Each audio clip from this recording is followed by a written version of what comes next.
Hi there. So we will be discussing and we'll be questioning one of the major assumption that we have about equity markets. Alright, so हम लोग ये मान के चलते हैं, हमने ये hypothesis बनाया हुआ है. Hypothesis is something or assumption. ये मान के हम चलते हैं कि markets generally efficient होते हैं. So we are going to question this efficiency altogether and we are going to look around for instances when this hypothesis is broken down and is that जो broke हो रहा है वो क्या वो सही से हो रहा है या फिर कोई ऐसे ही तुक्के से हो रहा है. Alright, so let us work around the hypothesis that we have. So हम लोग क्या मान के चलते हैं कि markets हमारे जो है वो efficient है. So we are assuming that the markets are efficient, but is it so? और ये efficiency का मतलब क्या होता है कि हमारे जो returns है वो हमारे expected return के बराबर है. Expected return क्या होता है? Say for example आप equity market में पैसा डाल रहे हो and you are assuming some kind of risk because since you are investing in the equity markets there is some underlying risk there. वो अंडरलाइंग रिस्क के लिए आपको जो रिटर्न मिलना चाहिए that is your expected return and that expected return can be calculated using your CAPM, can be calculated your multi factor models. There are so many different models which we can apply to calculate this expected return. So आने वाले chapters में उसको भी अपने discuss करेंगे in detail. But yes, this is how your expected return works around कि इतने risk के लिए इतना रिटर्न आपको मिलना ही चाहिए. वो तो आपको मिलेगा ही भले ही मार्केट एफिशिएंट हो या ना हो. Alright, that is bound to happen. वो तो आपको मिलना ही चाहिए. I would rather say it in this way कि वो तो आपको मिलना ही चाहिए. अगर उसके अलावा भी आपको कुछ ऊपर एक्स्ट्रा रिटर्न मिल रहा है, in that case we will say that the markets are inefficient because अगर markets efficient होते तो आप जितना रिस्क ले रहे हो उतना ही रिटर्न मिलना चाहिए था. बट अगर आपको उससे ज्यादा रिटर्न मिल रहा है तो in that case the markets are inefficient. Say for example the risk that you are assuming while you are investing in the Indian markets, उसके लिए आपको रिटर्न 13% मिलना चाहिए तो वो तो आपको मिलेगा ही. अगर आप 15% कंसिस्टेंटली निकाल पा रहे हो it means that the Indian markets are somewhere inefficient. Alright, so that is what it means कि हमारा हाइपोथेसिस क्या है कि मार्केट्स एफिशिएंट है. मार्केट एफिशिएंसी का मतलब क्या है कि हमारे जो रिटर्न्स रहेंगे वो हमारे एक्सपेक्टेड रिटर्न के बराबर ही रहेंगे. हमारे जो रिटर्न रहेंगे वो हमारे एक्सपेक्टेड रिटर्न के बराबर ही रहेंगे. So when is this hypothesis broken down? When the returns that we are able to generate are greater than the expected return.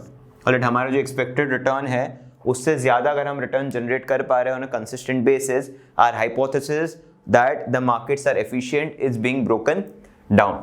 Alright, so वो हमारे expected return could be based on CAPM or could be based on any multi-factor model that we are going to discuss or we'll be discussing in detail in portfolio management as well. Alright, तो ये हमारा hypothesis क्या होता है और वो कैसे break होता है वो अपने समझ लिया. So next up that we need to understand is कैसे हम ये hypothesis को test कर सकते हैं, कैसे जान सकते हैं कि इस particular market में hypothesis valid है या नहीं है. Alright, so there are two ways या फिर two analysis जो आप कर सकते हो and आप देख सकते हो कि क्या ये analysis यहाँ पे work कर रहा है या नहीं कर रहा है. So one analysis that you all know is technical analysis whereby you seeing charts, patterns of different stocks of the index and then making a decision or coming to a conclusion that the stock price or the index might go up or down from here. Alright, so that is technical analysis. Can technical analysis break the hypothesis? Again, you need to look around the past data and you need to see how many technical analysts have broken down this hypothesis and they have been able to generate an excess return. More or less आपको बहुत ही कम markets में ऐसा दिखेगा कि technical analysis से excess return generate हो पाया है और नहीं जनरेट हो पाया है. That is what it is been seen. But yes, there are some strategies, there are some technical strategies which have worked really well. But again, there could be some of the anomaly that we are witnessing in the market. So technical analysis, I would say कि यहाँ पे markets की efficiency, markets इतने तो efficient है कि technical analysis से आप beat नहीं कर पाओगे. और charts और patterns को use करके आप abnormal return या extra return generate नहीं कर पाओगे. What about fundamental analysis? Fundamental analysis is basically it is you are using the information about the company, that is उसका PE रेशो क्या है, उसका PB रेशो क्या है, उसका डिविडेंड यील्ड क्या है, उसकी ग्रोथ क्या है. Using all these numbers to arrive at an intrinsic value और at a fair price of the company. And given that the stock is not trading at its fair price, it is currently trading at a price below than the fair price, you might just buy it. Alright, so fundamental analysis ये होता है. अगर markets हमारे efficient है तो ये सारी जो इन्फॉर्मेशन है जो मैंने फंडामेंटल फैक्टर्स की बताई है वो भी रिफ्लेक्ट करनी चाहिए प्राइसेस में। अगर वो भी रिफ्लेक्ट नहीं कर पा रही है, अगर वो भी रिफ्लेक्ट कर रही है प्राइसेस में, तो आप वहाँ पे उस एनालिसिस को बीट यूज करके भी मार्केट को बीट नहीं कर पाओगे। Alright, so that is one thing we need to understand कि technical analysis, very few technical analysts have been able to beat the market or have been able to generate that excess return over and above the normal return or the expected return. Fundamental analysis में, if the markets are not able to reflect it, you might be able to beat the market using those information that are in the public domain, but they are pertinent to the stock or the company. Now, so more or less in the developed markets, what we have seen is जो developed markets है हमारे, उसमें more और less majority of the investors और majority of the fund managers have not been able to beat the market. Say for example I am talking about the fundamental fund managers, जो fundamental information को use करते हैं markets में trade करने के लिए। So they have not been able to beat the market. So I would say that the markets are more of a semi-strong from efficient in the developed markets as well, because उन markets में भी technical analysis या fundamental analysis को use करके markets को beat नहीं किया जा पा रहा है, and that is why I would say कि वो semi-strong from efficient market है, say for example the US market or the UK market or any other European market which is semi-strong from developed, जहाँ पे fundamental managers नहीं beat कर पा रहे। In fact I was reading one of the data points that in the US 85% of the fund managers have not been able to beat the market. Already in the past 15-20 years, 85% have not been. So majority of the people have not been able to beat the market, and these are the fund managers who use fundamental information. So majority of them are not able to beat the market, and we can conclude that the markets are somewhere around semi-strong from efficient. So yes, technical analysis, very few technical analysts have been able to break the hypothesis. Fundamental analysis में developed markets में हमने देखा है कि नहीं applicable है। Maybe जो कम developed markets है, जो अभी डेवलपिंग मार्केट्स है, उसमें शायद फंडामेंटल एनालिसिस को यूज करके you might be able to generate that excess return over and above the expected return that we have. Alright, so now the question comes, market अगर कैसा है तो हम कौन सा इन्वेस्टमेंट स्ट्रैटेजी फॉलो करें। अगर आपका मार्केट वीक फॉर्म एफिशिएंट है, फॉलो एक्टिव इन्वेस्टमेंट। ऑलराइट, सीधी सी बात है, क्योंकि यहाँ पे आप फंडामेंटल इन्फॉर्मेशन को यूज करके मार्केट को बीट कर पाओगे, सो यूज एक्टिव इन्वेस्टमेंट। अगर आपका सेमी स्ट्रॉन्ग फॉर्म एफिशिएंट है तो आप पैसिव इन्वेस्टमेंट में जा सकते हो। Passive investment is basically you are tracing different markets, और आप मार्केट्स, जैसा मार्केट का वेटेज है, जैसे मार्केट्स में स्टॉक्स है, आप उसी के हिसाब से पैसा डाल रहे हो। से फॉर एग्जांपल आप इंडिया में हो तो आप इंडिया की टॉप 30 कंपनी सेंसेक्स को, अगर आप सेंसेक्स जैसा रिटर्न जनरेट करना चाहते हो तो ये पैसिवली फॉलोइंग सेंसेक्स में जो भी वेट के अकॉर्डिंग जो भी स्टॉक्स है आप उसमें अपना पैसा डाल रहे हो। Now the question comes, do you require fund managers here at all? अगर आप पैसिव इन्वेस्टमेंट कर रहे हो, so do you require fund managers? Now here the answer is, fund managers का सिर्फ ये काम नहीं होता है कि वो abnormal return generate करके दे। Alright, fund managers are also here to help you out कि आपके लिए कितना equity में exposure सही रहेगा, कितना bonds में सही रहेगा। आपका risk profiling करना का काम एक बहुत ही important काम हो जाता है fund manager का।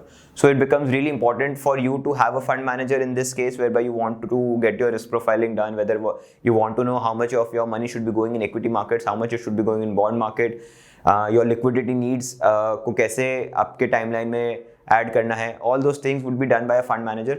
So his work may not be generating abnormal returns, but at the very same time, his work would be to prepare your timeline, to prepare your liquidity needs, to make sure that the investments are being made according to your risk appetite.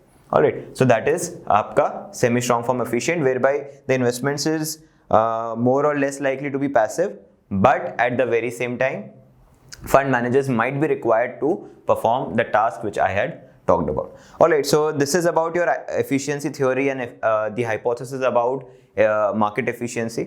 Alright, the hypothesis might be broken down, but yes, more or less technical analysis है, so हमने देखा है कि नहीं break हो रहा है। Fundamental analysis से कोई मार्केट्स में वो ब्रेक हो पा रहा है, किसी में नहीं हो पा रहा है।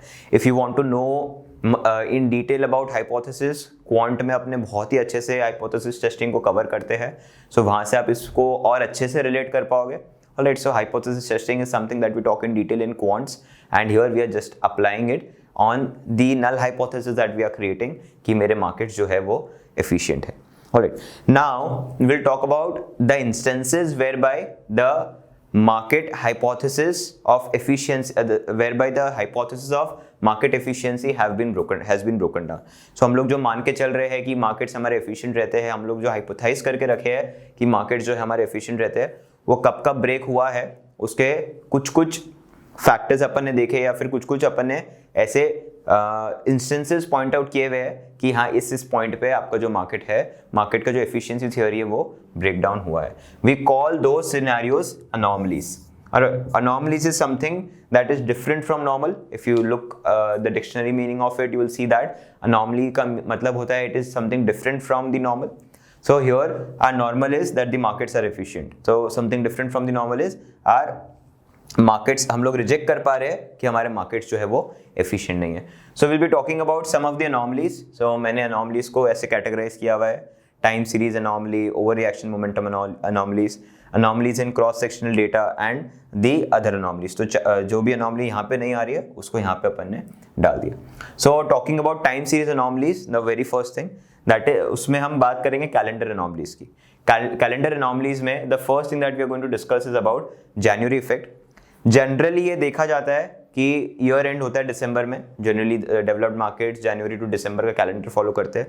तो जब ईयर एंड होता है दिसंबर में, तो जब नया ईयर स्टार्ट होता है, दैट इज जनवरी मंथ से नया ईयर जब स्टार्ट होता है, so first 5 days of January और first 7 days of January they are showing very good returns, positive returns दिखाते हैं. So that is one of the anomaly that we see. Generally efficiency theory क्या कहता है, ऐसा तो कुछ कहता नहीं कि मार्केट्स में शेयर प्राइसेस में सब कुछ रिफ्लेक्ट होना चाहिए. तो ऐसा कौन सी इन्फॉर्मेशन आ जाती है 5 दिन में कि आपको पॉजिटिव रिटर्न आने लग जाए. सो वहाँ पे थोड़ी सी अनॉमली, वहाँ पे जो हमारी एफिशिएंसी थ्योरी है वो थोड़ी सी ब्रेक हो रही है इस अनॉमली में. Alright. So however researchers have pointed out various reasons कि ऐसा क्यों हो सकता है. The one reason could be December में हमको हमारा टैक्स का फाइलिंग करना रहता है. तो से फॉर एग्जांपल आपने जनवरी टू दिसंबर में काफ़ी प्रॉफिट बुक किया हो, तो हो सकता है कि आप दिसंबर में कुछ कुछ अपने ऐसे स्टॉक्स को सेल करो जो कि लॉस में हो, ताकि आपका टैक्स लायबिलिटी थोड़ा सा कम हो जाए. प्रॉफिट कर रहे हो तो टैक्स लायबिलिटी बढ़ते जाता है. आप प्रॉफिट जैसे से बुक कराते जा रहे हो, आपका टैक्स लायबिलिटी बढ़ते जा रहा है. तो आप क्या कर रहे हो, ईयर एंड पे थोड़े से लॉस वाले स्टॉक्स भी बेच रहे हो, ताकि आपका जो टैक्स लायबिलिटी है वो थोड़ा सा कम हो जाए, और फिर वापस आप जनवरी में उसको बाय कर रहे हो. अब सभी लोग जब ये करेंगे, जनवरी में फिर से बाय करेंगे, दिसंबर में बेचेंगे, तो जनवरी में रिटर्न्स थोड़ा सा ज्यादा आएगा. Generally we call this tax loss harvesting. तो अगर लोग इसमें इन्वॉल्व है, सो हमारे जो अनॉमली का रीजन है वो हम पॉइंट आउट कर पा रहे हैं. But yes, the anomaly says कि जनवरी के पहले 5 दिन में रिटर्न्स अच्छे आते हैं. The other reason why the returns could be on the higher end during the first 5 days of January is window dressing. Now window dressing is again a very good concept, interesting concept. Window dressing में जो हमारे fund managers होते हैं, generally they tend to create the portfolio on the basis of the risk appetite of the investors which they have. Alright, say for example investor ने बोला भाई इतना risk लेना है, उसके अकॉर्डिंग आप इन्वेस्टमेंट करना. लेकिन फंड मैनेजर्स थोड़े से ट्रिकी होते हैं यहाँ पे. What they do is, उनको एवरी ईयर एंड पे से फॉर एग्जांपल अपने इन्वेस्टर को रिपोर्ट करना है कि हमने आपके लिए ये रिस्क में ये स्टॉक्स में पैसा डाला था और इतना इतना रिस्क था. So what they do is, during the year, in somewhere in the middle of the year, they tend to, whenever they see the opportunity, they tend to invest into something that is little riskier. तो लोग यहाँ पे invest कर देते हैं, that is something little riskier.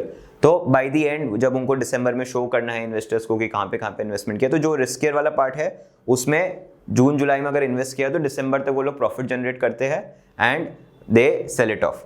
दिसंबर में बेच देते हैं और फिर जब अगला साल फिर से शुरू होता है तो they might tend to buy it again.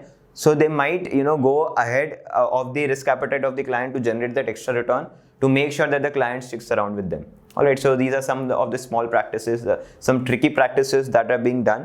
This could be the possible reason why there is this anomaly, why this anomaly has been created. So ये एक reason हो सकता है. We call this window dressing. All right, we call this window dressing and that is how it works around. Alright, so that is one of the anomaly that we talked about in calendar anomalies, that is January effect. वैसे हमारे पास और 4 anomalies है: turn of the month, day of the week effect, weekend effect and holiday effect. Turn of the month anomaly में we see कि जो month and में है उसमें रिटर्न ज्यादा है और मंथ जब स्टार्ट हो रहा है तब रिटर्न थोड़े से कम है. सो मंथ स्टार्ट में रिटर्न कम है, मंथ के एंड में थोड़े से रिटर्न ज्यादा है. Then day of the week effect में भी we are seeing something of the very same sort कि वीक जब खत्म हो रहा है तो रिटर्न्स पॉजिटिव है, वीक जब स्टार्ट हो रहा है तो थोड़े से रिटर्न्स नेगेटिव है. Weekend effect again the same thing, Friday का रिटर्न पॉजिटिव है, मंडे का रिटर्न जो है वो नेगेटिव है. हॉलीडे इफेक्ट, हॉलीडे से पहले का रिटर्न्स पॉजिटिव है, हॉलीडे के बाद के रिटर्न्स थोड़े से नेगेटिव है.